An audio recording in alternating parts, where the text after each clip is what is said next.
Hello and welcome back to our channel. So today in this video we are going to discuss about how you can change your language to English in HungryPanda. So without wasting much of our time, let's get straight into the video. So to change your language to English in HungryPanda, you need to simply tap your HungryPanda app.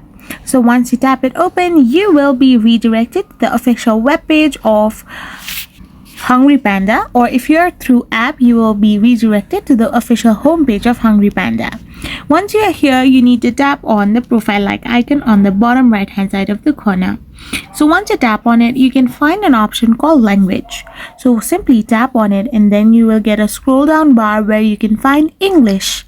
Simply tap on it and tap on yes.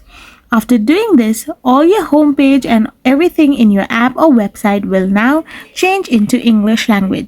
So this is how you can change HungryPanda to English. I hope you found this video helpful. So don't forget to hit that subscribe button and do give us a thumbs up. We will be back again with more interesting videos. Thank you for watching.